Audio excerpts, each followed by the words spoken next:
अस्सलाम वालेकुम स्टूडेंट्स, कैसे हैं आप सब। उम्मीद है आप सब खैरियत से होंगे।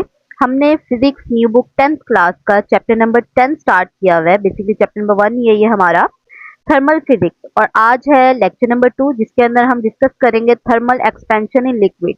बेसिकली हमने thermal expansion in solid, liquid and gas तीनों चीजें डिस्कस करनी है। पिछले लेक्चर में हमने thermal expansion in solid discuss किया था, और थर्मल एक्सपेंशन इन सॉलिड की दो टाइप्स थी जिसमें linear thermal expansion and volume thermal expansion, वो दोनों डिस्कस की थी। आज का टॉपिक है हमारा थर्मल एक्सपेंशन इन लिक्विड, यानी कि जब हम लिक्विड को हीट करते हैं तो उसके अंदर किस तरह की एक्सपेंशन होती है। क्या उसके अंदर लीनियर एक्सपेंशन होती है या उसके अंदर वॉल्यूम एक्सपेंशन होती है। वैसे तो आपको पता ही है लीनियर तो नहीं होगी ना पानी के अंदर या लिक्विड के अंदर, कोई भी लिक्विड है तो उसके अंदर तो वॉल्यूम थर्मल एक्सपेंशन ही होगी। तो हम पढ़ते हैं इसको सबसे पहले। When a liquid is heated, जब एक लिक्विड को हीट किया जाता है, इट्स वॉल्यूम इंक्रीज, तो उसकी क्या चीज इंक्रीज होती है, वॉल्यूम इंक्रीज होती है। अब रीजन क्या है इसका, ठीक है, यहाँ से आपका रीजन स्टार्ट हो रहा है। Basically what is the reason behind thermal expansion in liquid, ठीक है, क्वेश्चन ये बन के आ सकता है। दिस हैपन बिकॉज, ये हैपन क्यों होता है, because heat energy make the liquid molecule move faster. जैसा पीछे हमने बताया था कि अगर तो लिक्विड के मॉलिक्यूल्स को, जैसे एक लिक्विड का मॉलिक्यूल्स हैं, यहाँ पे मॉलिक्यूल्स हैं लिक्विड के काफी ज्यादा, और उनको नीचे से हीट किया जाए तो क्या होगा, वो मूव फास्ट करना स्टार्ट करेंगे। आपको पता है कि लिक्विड के अंदर जो है रैंडम मोशन, लीनियर मोशन भी होती है, वाइब्रेशन मोशन भी होती है, काफी सारी मोशन होती है इसके अंदर। तो जो मॉलिक्यूल्स है वो मूव करना स्टार्ट कर देंगे, फास्टर मूव करना स्टार्ट करेंगे। क्यों? क्योंकि जब आप इसको हीट एनर्जी प्रोवाइड करते हैं तो उनकी मॉलिक्यूल्स की काइनेटिक एनर्जी इंक्रीज कर जाती है, और काइनेटिक एनर्जी का मतलब है कि उनकी क्या चीज इंक्रीज कर जाएगी, मोशन इंक्रीज कर जाएगी। क्योंकि काइनेटिक एनर्जी जो है एक बॉडी के पास उस वक्त आती है जब वो मोशन कर रहा होता है, ठीक है। Causing them to spread apart, जब उसके पास काइनेटिक एनर्जी आ जाएगी मॉलिक्यूल के पास, वो फास्टरली मूव करना स्टार्ट कर देंगे। तो मॉलिक्यूल्स क्या करेंगे, इधर उधर दूर दूर जाना स्टार्ट कर देंगे। जैसे कि एक बॉक्स है, ये पार्टिकल्स है इसके, तो जब आपने इसको नीचे से हीट किया तो क्या हुआ, ये मॉलिक्यूल्स जो हैं, एटम्स जो हैं वो दूर दूर जाना स्टार्ट हो गए, स्प्रेड होना स्टार्ट हो गए, अपार्ट यानी कि एक दूसरे से दूर दूर, and take up more space. जहां वो इतनी थोड़ी सी स्पेस में बैठे हुए थे वहां वो दूर दूर जाना स्टार्ट हो जाएंगे और वो ज्यादा स्पेस लेना स्टार्ट हो जाएंगे। अनलाइक सॉलिड, सॉलिड की तरह नहीं, which have a fix shape, solid का क्या होता है, फिक्स शेप होती है, and expand in a limited way, और इसी वजह से वो लिमिटेड वे के अंदर एक्सपैंड कर सकता है, ठीक है। लेकिन आपको पता है लिक्विड के अंदर उसकी डिफाइंड शेप नहीं होती, फिक्स शेप। लिक्विड की तो कोई फिक्स शेप नहीं होती, आप इसको ग्लास में डालो ग्लास की शक्ल ले लेगा, जग में डालोगे जग की शक्ल ले लेगा। तो इसका मतलब है इसकी तो कोई फिक्स शेप होती ही नहीं है। तो इसीलिए क्या होता है कि they can expand freely in all direction when the temperature rise, इसीलिए जो इसके मॉलिक्यूल्स हैं वो ज्यादा फ्रीली मूव कर जाते हैं ऑल डायरेक्शन में जब टेम्परेचर थोड़ा सा राइज होता है, यानी कि लिक्विड जो है वो ज्यादा एक्सपैंड हो जाता है। अब बात यह है कि ये लिक्विड एक्सपैंड कितना करेगा, the degree to which liquid expand depends on its specific coefficient of volumetric expansion, क्योंकि इसके अंदर वॉल्यूम एक्सपेंशन होती है, तो जो स्पेसिफिक कोफिशिएंट है उसके वॉल्यूमेट्रिक एक्सपेंशन का उसके ऊपर डिपेंड करेगा। जैसे कि हमने पढ़ा था लीनियर थर्मल एक्सपेंशन में, उसके अंदर कुछ इस तरीके का सिंबल था, इसको हम क्या बोल रहे थे, कोफिशिएंट ऑफ लीनियर एक्सपेंशन। जो लीनियर एक्सपेंशन था वो हमारा इस कोफिशिएंट पे डिपेंड करता था, और जो वॉल्यूमेट्रिक एक्सपेंशन था वो हमारा कुछ इस तरीके कोफिशिएंट ऑफ वॉल्यूमेट्रिक एक्सपेंशन के ऊपर डिपेंड कर रहा था। क्योंकि लिक्विड के अंदर वॉल्यूम एक्सपेंशन हो रही है, इसीलिए जो डिग्री ऑफ लिक्विड एक्सपेंशन है वो भी किसके ऊपर डिपेंड करेगा, इसी के ऊपर डिपेंड करेगा, volume expansion, coefficient of volume expansion के ऊपर ही डिपेंड करेगा, जो कि एक यूनिक प्रॉपर्टी होती है ईच सब्सटेंस की। हर सब्सटेंस का हमने पढ़ा था अलग अलग volume coefficient of volume expansion होता है। ये हमें बताता क्या है, ये हमें एक्चुअली में बताता है कि पर केल्विन टेम्परेचर हम कितना राइज करेंगे तो एक सब्सटेंस है या लिक्विड है उसमें कितना चेंज आएगा, वॉल्यूम का कितना चेंज आएगा। It is defined as the fractional change in volume per Kelvin rise in temperature, ठीक है, यानी कि कितना पर केल्विन टेम्परेचर में राइज आएगा तो आपका सब्सटेंस कितना एक्सपैंड होगा वॉल्यूमेट्रिकली, इसको हम इस तरीके से डिफाइन कर सकते हैं। ये जो हमारे पास इक्वेशन थी ये हमने पीछे निकाली थी, ठीक है। दोबारा से अगर देखना है तो दोबारा से इसको थोड़ा सा एक्सप्लेन कर लेते हैं जल्दी जल्दी। सबसे पहले हमने देखा था कि एक अगर वॉल्यूम, एक हमारे पास चीज है लिक्विड, हम देख लेते हैं इसका जो ओरिजिनल वॉल्यूम है वो होगा आपका वी और नोट, और जो आपका ओरिजिनल टेम्परेचर होगा वो आपका वी टी नॉट, और जब एक्सपैंड होने के बाद यानी कि आपने उसको हीट दे दी, वो थोड़ा सा एक्सपैंड हो गया, इस वक्त इसका वॉल्यूम क्या होगा वी, और इसके वक्त इसका टेम्परेचर क्या होगा टी। अगर आपने चेंज इन वॉल्यूम निकालना है तो आप कैसे निकालेंगे चेंज इन वॉल्यूम? जो आपके पास ये बड़े वाली वैल्यू है वी, उसमें से आप माइनस कर देंगे ओरिजिनल को, तो आपके पास चेंज इन वॉल्यूम आ जाएगा, यानी कि कितना चेंज आया वॉल्यूम के अंदर। और इसी तरीके से अगर आपने डेल्टा टी निकाल, इसको आप कैसे निकालेंगे? टी माइनस टी नोड, यानी कि ओरिजिनल वाला जो टेम्परेचर था उसमें से आप इसको माइनस कर देंगे, ये आपके पास आ जाएगा। इसके बाद हमने एक बात पढ़ी थी कि जो डेल्टा वी है आपका, वो डायरेक्टली प्रोपोर्शनल होता है, किसके डायरेक्टली प्रोपोर्शनल होता है? वी नोट के, यानी कि जितना ओरिजिनल वॉल्यूम था उस पर डिपेंड करता है आपका चेंज, ठीक है, मतलब पार्टिकल्स वगैरह पे डिपेंड करते हैं, जितने पार्टिकल्स होंगे उसके अंदर उतना ही ज्यादा एक्सपेंशन होगा। तो एक तो डेल्टा वी पे डिपेंड करता है, और दूसरी चीज वो डिपेंड करता है डेल्टा टी पे, यानी कि आप जितना टेम्परेचर चेंज करेंगे उसका उतना ज्यादा ही उसको काइनेटिक एनर्जी मिलेगी और उतना ही एक्सपैंड होगा। ये हमें प्रोपोर्शन आपका कोफिशिएंट के अंदर चेंज होगा, coefficient of volumetric expansion V naught delta T. आपके पास कुछ इस तरह से इक्वेशन बन गई थी, यही इक्वेशन जो है यहाँ पर लिखी हुई है, ठीक है। Where delta V is the change in volume, जहां पे इस इक्वेशन में बताया गया है कि जो डेल्टा वी है आपका चेंज इन वॉल्यूम है, and beta is the volumetric expansion in coefficient, volumetric expansion coefficient है आपका। वी नोट क्या है आपका? ओरिजिनल वॉल्यूम है वी नोट, मैंने कैसे याद रखा हुआ है? ओरिजिनल जो है वो ओ लगा देते हैं उसके साथ।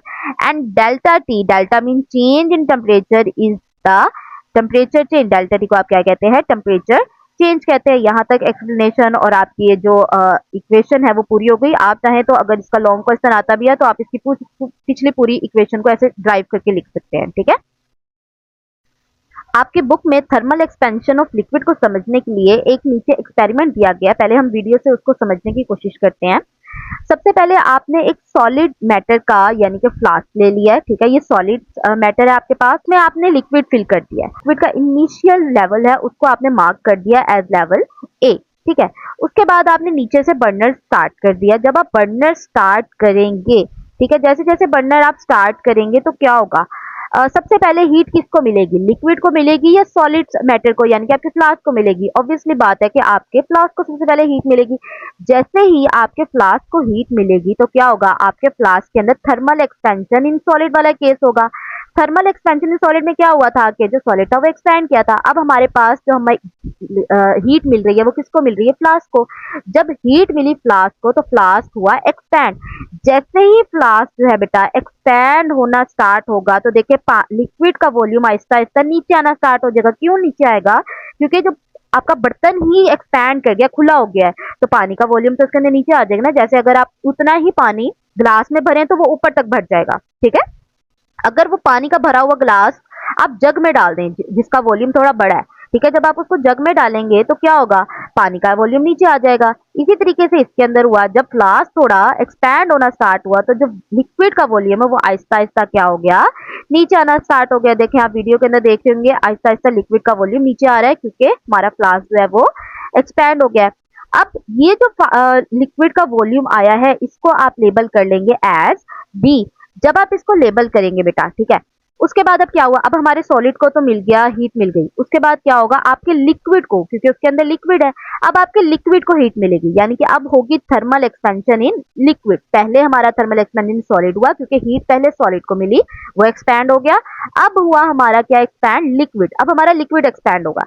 ये देखिए जैसे ही हमें हीट मिलना स्टार्ट हुई बी पॉइंट के बाद, तो हमारा क्या हुआ? ये आहिस्ता आहिस्ता जो हमारा लिक्विड है वो आहिस्ता आहिस्ता अब एक्सपैंड होना स्टार्ट हो रहा है। आप देख रहे हो वीडियो के अंदर आहिस्ता आहिस्ता हमारा लिक्विड एक्सपैंड हो रहा है।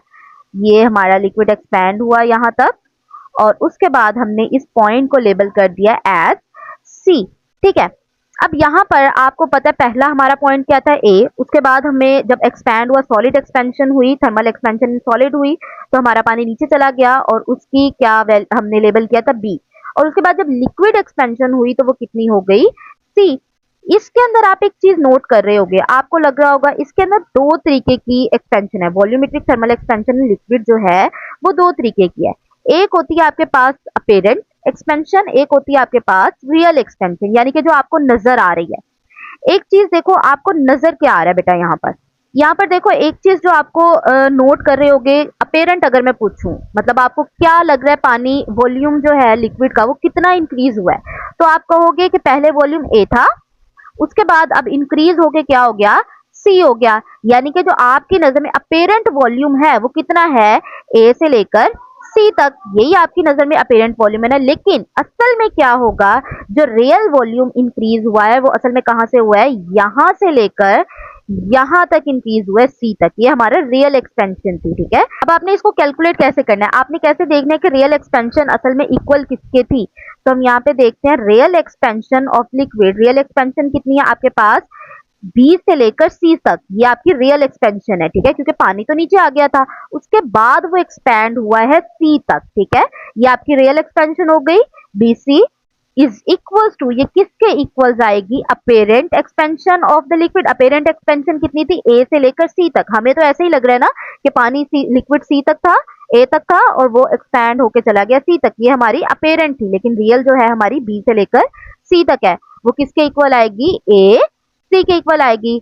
प्लस उसमें अंदर प्लस करेंगे आप एक्सपेंशन ऑफ द फ्लास्क। अब एक्सपेंशन कितनी हुई थी फ्लास्क के अंदर, ये कैसे हमें पता चलेगा, प्लस एक्सपेंशन हमारे फ्लास्क में हुई थी ए और बी, यानी कि जब फ्लास्क जो है वो इंक्रीज हुआ था ए से लेकर बी तक, क्योंकि पानी उतना ही नीचे गया था ना हमारा, ए से बी तक गया था ना हमारा पानी, तो इसका मतलब है इतना जो फ्लास्क है उसके अंदर एक्सपेंशन हुई थी।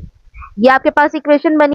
अब हम चलते हैं बुक की तरफ, बुक वाले पैराग्राफ को रीड करते हैं, आपको इस पूरी जो हमने एक्सपेरिमेंट किया इसकी बेहतर समझ आ जाएगी। A common example of thermal expansion in a liquid is seen in the flask, वही वाला फ्लास्क बनाया हुआ है जैसे मैंने बनाया हुआ था, पहले उसकी वैल्यू ए है लिक्विड की, फिर बी हो जाएगी क्योंकि फ्लास्क नीचे जाए, फ्लास्क एक्सपैंड होगा और फिर वैल्यू कहाँ से चली जाएगी, सी तक चली जाएगी। इसको रीड करते हैं। When the flask is heated, जब फ्लास्क हीट होगा, the glass expand leading to decrease in liquid level from A to B, which is known as expansion of flask, जो हमें क्या कहलाएंगे, एक्सपेंशन ऑफ फ्लास्क। क्योंकि देखो जब यहाँ पे हमें हीट मिली फ्लास्क को, तो क्या होगा, पानी का लेवल जहाँ ए पे था वो कहाँ पे डिक्रीज हो जाएगा, बी तक चला जाएगा, decrease liquid level from A to B. ऐसा ही है, पानी का लेवल ए से बी तक डिक्रीज हो जाएगा और इसको आप क्या कहेंगे, एक्सपेंशन ऑफ फ्लास्क कहेंगे, ए बी यानी कि expansion of flask. As the liquid heat up, क्योंकि अब सॉलिड एक्सपेंशन तो हो गई, फ्लास्क की एक्सपेंशन तो हो गई, अब आनी है thermal expansion of liquid. As the liquid heat up, अब बारी है लिक्विड की, लिक्विड हीट अप हुआ, इट एक्सपैंड, अब लिक्विड ने एक्सपैंड करना है। अब वो लिक्विड एक्सपैंड कैसे करेगा, the liquid expand and the level rise from B C, और वो लेवल राइज कर जाएगा कहां से कहां तक, बी से सी तक राइज कर जाएगा, which is known as real expansion.